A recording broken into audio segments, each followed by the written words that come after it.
First time in weeks she'd seen that creep, and still she came down with a migraine. Liv Farrell downed 2 extra-strength Excedrin, then checked her rearview mirror again. The road behind her was empty, but she couldn't shake the thought that he might have followed her. Stop, you're being paranoid.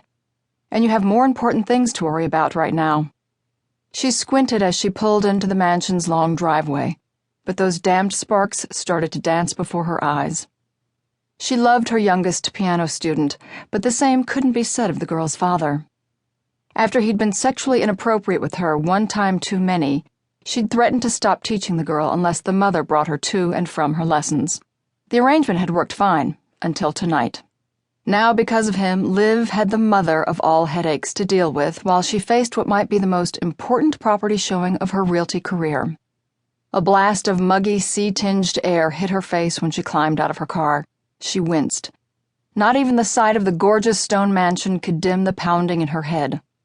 Swallowing hard against the slicing pain, she fought back the wave of nausea that threatened to bring up what little dinner she'd forced down her throat. More than anything, she just wanted to go home and curl up in the dark with an ice pack on the back of her neck. But this was one appointment she couldn't reschedule. As she neared the walkway to the front door, a blessedly cool breeze whipped up from the ocean at the foot of the bluff. She gazed up at the sprawling house before her with a strange sense of familiarity. Of all the high-end properties on her list, this was her favorite by far.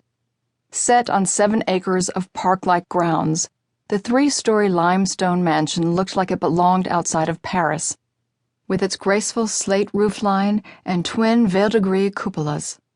The deceased's executor had finally cleared the legal hurdles and made the decision to list the property last night, so it wasn't even officially listed yet.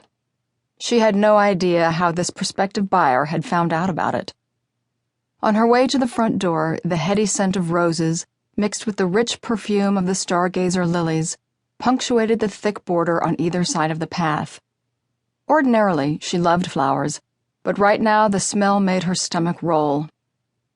When she stepped inside the house, the clean scent of lemon oil soap greeted her, along with a breath of cool air from the air conditioning.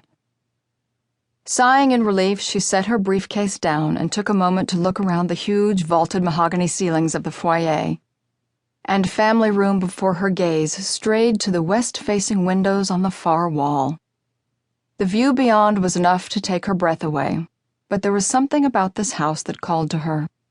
Something that had resonated inside her when she'd driven past it the first time a few months ago, long before it landed on her list. Too bad she didn't have the tens of millions to buy it, and then another $1 million a year to maintain it and pay the taxes.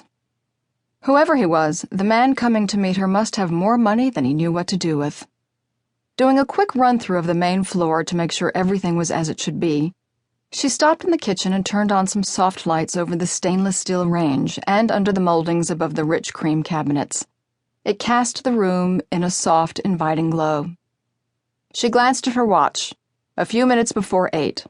Just enough time for her to step out onto the marble balcony and admire the sunset.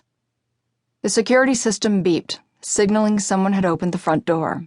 "Hello," a deep, masculine voice called out. Doing her best to conceal how much pain she was in, she tugged on the hem of her gray pencil skirt and started out of the kitchen. "Coming," she answered. But before she'd stepped into the hallway, a man's silhouette appeared there, blocking her path. Before she'd even caught a glimpse of his face, his scent hit her, a rich mix of evergreen and spice that lessened the nausea and made her pull in an appreciative breath. As he came toward her, the air conditioning kicked on high.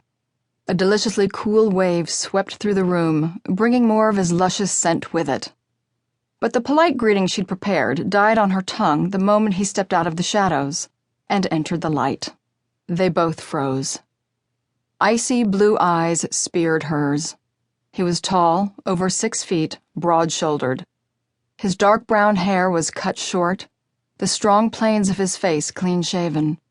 He looked to be in his mid to late 30s. The swells of muscle beneath his snug black dress shirt telling her he kept in very good shape. To keep listening to this audiobook, I've left you a link in the description so you can do it, at no cost thanks to Audible's 30-day free trial.